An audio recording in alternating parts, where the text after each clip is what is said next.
Oh, I have the great pleasure to introduce the next speaker, Tim Hudson. He's the president of the OpenSSL Corporation.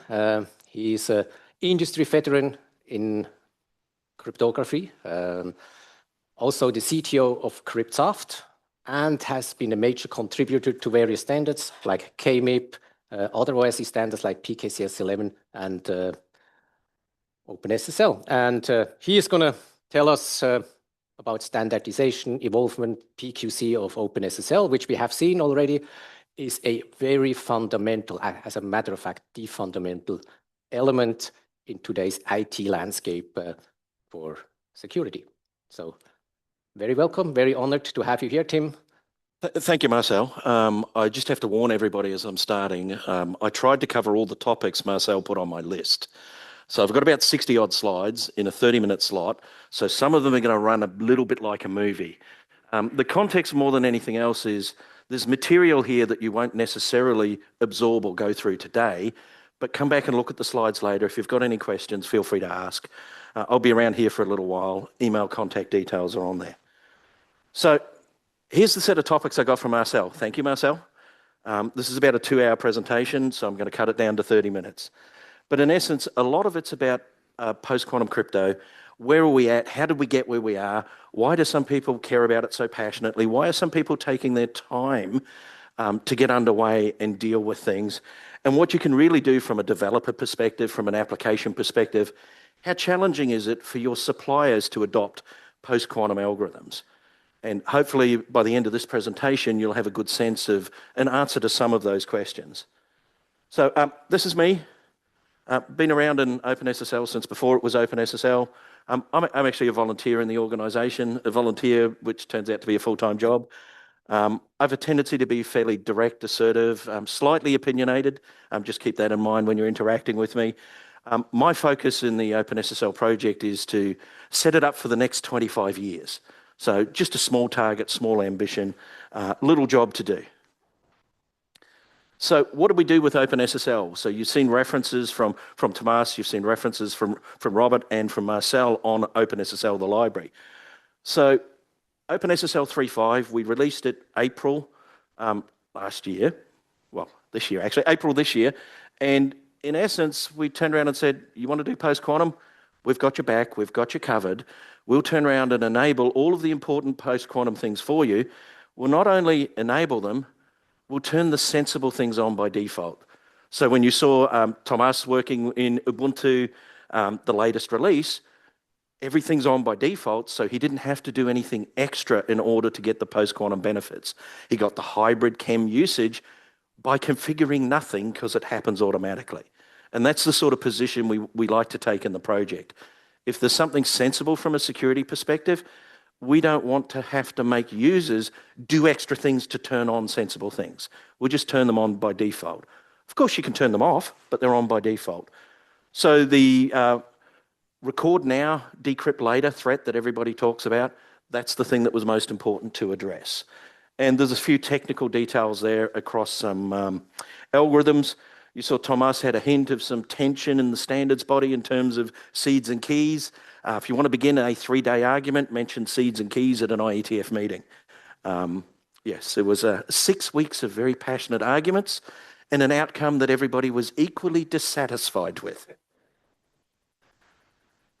So why did we actually end up and put post-quantum in OpenSSL 3.5? If you'd looked at our roadmap, our equivalent of the roadmap Marcel was showing you for Securosys, we didn't have PQC on the OpenSSL 3.5 roadmap until NIST came along and gave us a lovely surprise. They finalised the standards 6 to 18 months earlier than we were expecting. And at that point in time, we had a real problem. Okay, the standards are there. The moment NIST finalised the standards, in came the flood of when will OpenSSL have it? Before the standards were finalised, people were just, yeah, it'd be nice, but we've got plenty of time. Once they're finalised, I need it and I need it now. So we didn't want to leave our users in the cold with post-quantum. You heard earlier from Robert and Marcel, post-quantum stuff and the Securosys HSM, it's been around quite a while. They've been following the standards. In OpenSSL, we didn't do the same things. We weren't following the standards.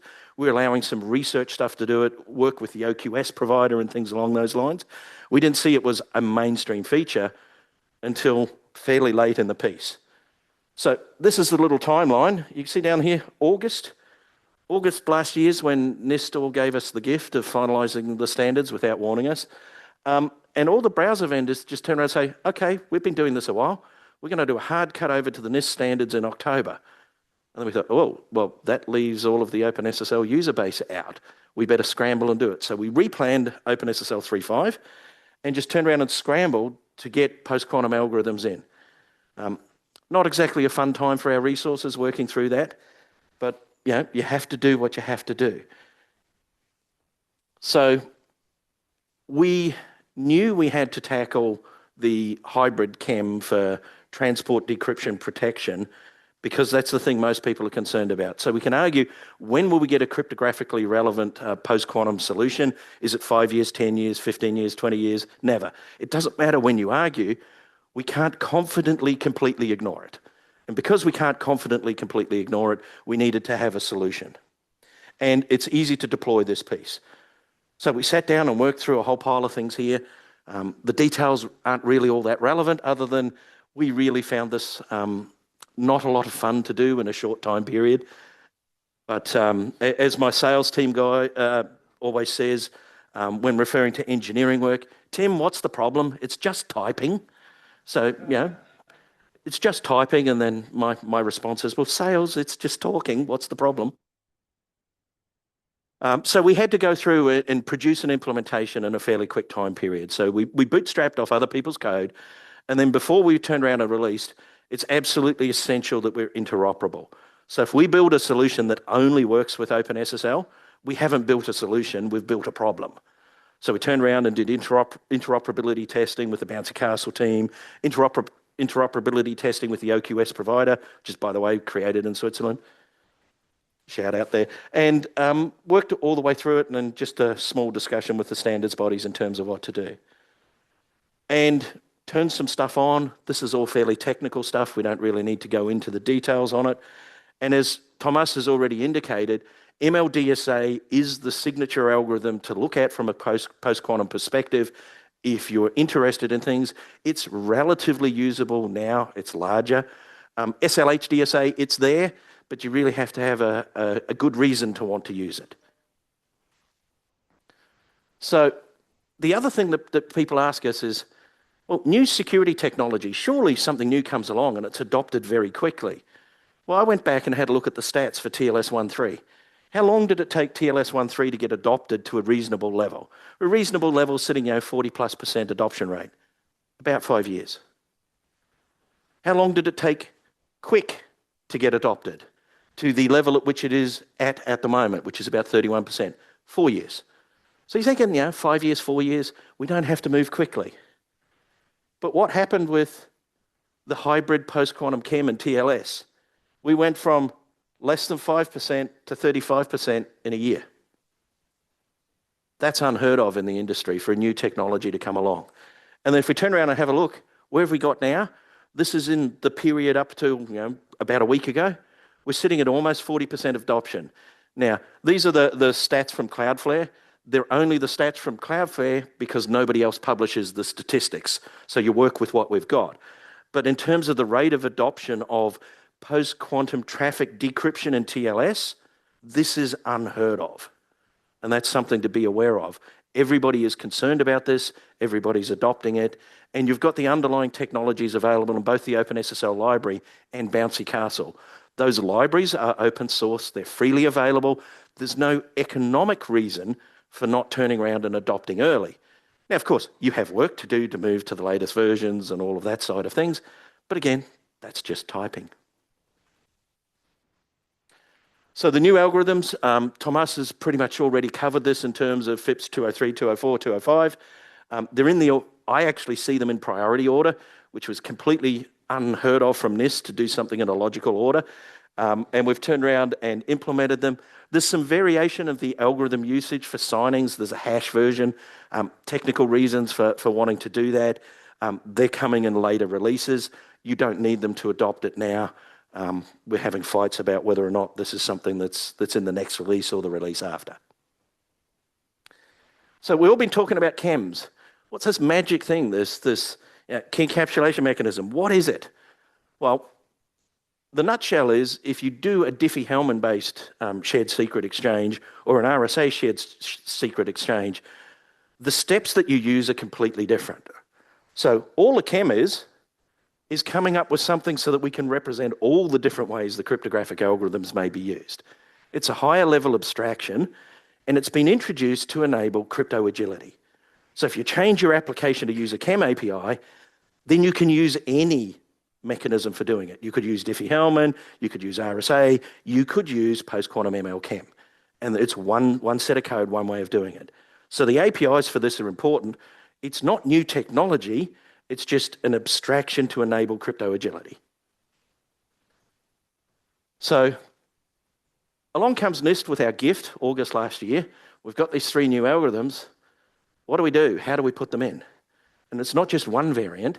We've got to look at what do we do in the various standards? How are we going to realize this? Because it's great to publish the algorithm, that's the instructions for what we need to implement, but somebody's got to turn around and provide the interface for the applications. They're new algorithms, they've got new concepts in them. How do we model them? And they're the issues that we have to go through as developers of infrastructure, in essence, libraries that applications use. And the standards bodies have to go through it as well. So what do we do? And it turns out everybody decides there's a different answer to this. So this is KMIP's answer. We treat everything as though it's not related to anything else. So all you need to know is one magic name, and it's got all the parameters encapsulated in it. You don't need to turn around and add anything else. Add 2 operations, and then whether you're using MLChem or MLDSA or SLHDSA, you just give us the label for the variant of it you want. We just need one thing, and only one thing. So when you're looking at Tomas's examples, he was using the OpenSSL command line. He didn't turn around and say, I want to use MLDSA, and then I want to use this parameter set, and then I want to do that, and then I want to do that. It's just, I want to use MLDSA 44. We made it simple and easy. So KMIP's taken that approach. PKCS11 decided, nah, we don't want to do it that way. Why would we be compatible? Why would we take the same approach as another standard? So we're going to have families. So everybody has to go and change their code. So not only do you have to introduce a new algorithm, you've got new attributes you've got to set. So everybody's code that uses PKCS11 has to go and change. And that's a choice that was made within the standards body. I have to accept some of the guilt for that. I'm in both of those standards bodies. I think we got a sane, rational decision in one, and we got a different decision in another. OpenSSL library, what approach did we take? Pretty much the same as KMIP. I wonder if there was any influence there. So from that perspective, it's just a string. The string encapsulates everything you need. Change the string that you're using, and now you've got the whole lot. So you don't have to go and add a whole pile into your application to be able to get things working. We're trying to make it simple for the users, and it's aimed at crypto agility. Because although we're looking at post-quantums causing us to want to add additional algorithms, this is not the last time we're going to have a new algorithm. So let's prepare now for what's going to happen in the next 5 years, 10 years, 15 years, 25 years. Let's make changing algorithms simple. Java, well, this is an OpenSSL presentation, but I've got to talk what happened in the Java space. So with Bouncy Castle, they ended up with 3 APIs. One of them that's the low-level implementation, and then Java itself has got 2 different sort of streams within it. And you end up with the Java 21 APIs, and then what do you do for people who aren't up to Java 21? Well, if you put the Java 21 APIs in, it's not going to help somebody sitting way back on Java 8 or Java 12 or Java 15. So you end up having to get multiple solutions here. So from a Bouncy Castle perspective, whatever version of Java you are using, there is a solution that is available. So what do the APIs look like? Now, there's no test on this. Nobody needs to memorize this. It's just to give you a feel that the APIs are actually very straightforward to use. So I've got Bouncy Castle APIs here. I'll step through. I've got OpenSSL APIs here. I can step through just to give you a feel for what level of complexity are you asking a development team to take on to support post-quantum? The answer is actually, it's very little. It's not a difficult thing to do. So if you've got suppliers that haven't yet moved to post-quantum support, if they're not as up to date with modern technologies like Securosys, then you know the scope of effort that their teams are going to have to go through, and it's low. So I want to go and use the Chem API. Here's the pre-Java 21 API. Here's the example of how to use it for AES. As you can see, they're all fairly simple between the different uses here. If we turn around and have a look further, Java 21, the APIs are different. They're about the same level of complexity. So depending where you're sitting, and Tomas is busy here nodding at the front, he's had to go through this, right? Depending which version of Java you're using, you've got a different set of APIs to work with. Seed and key, well, this is how it turns up in the bouncy castle space, that tiny little argument in the IETF about which approach to take. And it was an approach that was quite relevant to HSM vendors. So an HSM vendor is not going to turn around and give you the seed from which the key was created. It just makes no sense to do so. So if you build a standard that says seed's mandatory, you're really cutting out all of the HSM usage.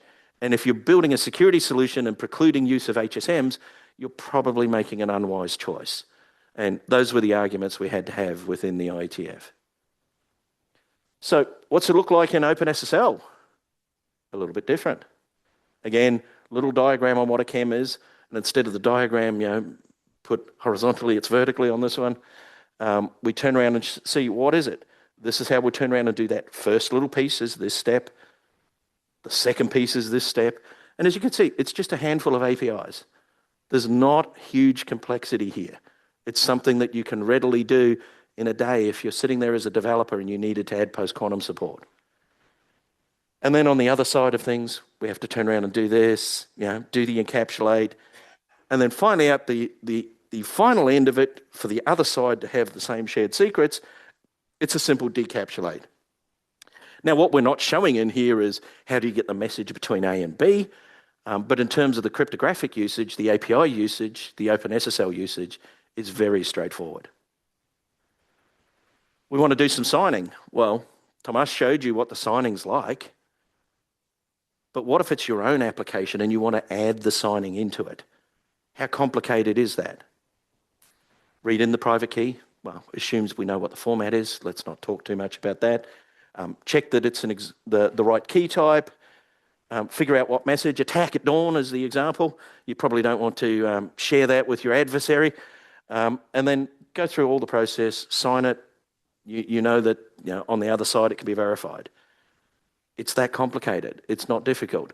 So we've now done a post-quantum signature that in theory should be invulnerable from a cryptographically relevant quantum computer. So we can feel safe that my signature should be good for 25 years, 30 years, not a problem. And then on the other side, how do we go about verifying it? Pretty straightforward. So there's no real hassle there from that perspective. And then verifying the key. So it's pretty simple. So now that we've seen how easy it is from an engineering perspective to adopt post-quantum, are there any reasons not to?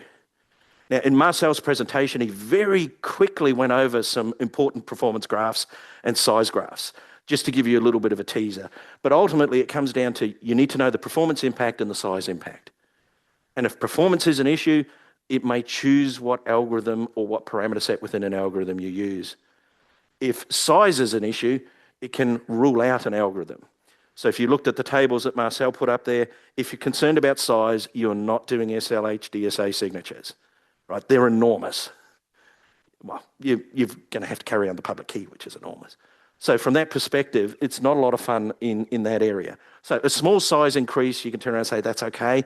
A large size increase, it's just not feasible in certain environments. And that's the analysis that you need to do dependent on your own context. So performance of size is what you need to have a look at. University of Lucerne, they've done a whole pile of stuff. Marcel actually put up the graphs. They're good graphs, good results. Nothing in the research that I saw there contradicts anything that we haven't already seen ourselves. So it's something to have a look at. Another couple of papers you can go and read there. The links are in the presentation. Not going to dwell on those. So from an OpenSSL perspective, we were looking at turning on the hybrid chem to protect everybody by default. So if we're going to do it by default, everybody's paying that cost. We had to have a look at it. And the important things you can see in here in the table is the encapsulate and decapsulate speed. They're not slow. So there's no performance reason to not turn it on. The outputs are also not large. So we've not only turned them on by default, we optimistically generate the hybrid chem result without doing an extra round trip. So in the TLS protocol, you can turn and say, hey, I'd like to do this. And the other side says, yes, that's a good idea, let's do it.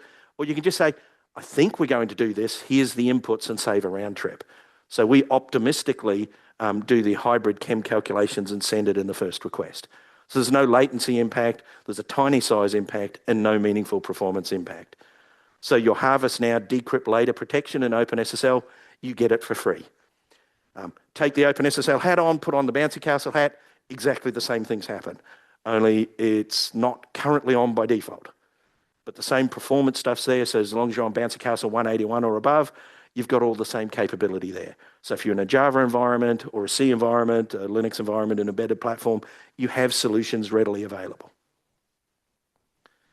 So what do we do about HSMs? Key management, HSMs. We've been talking about the low-level algorithms. So if you're a typical application and you've only got a handful of keys and you're not really doing much with it, you tend to think the world is pretty simple.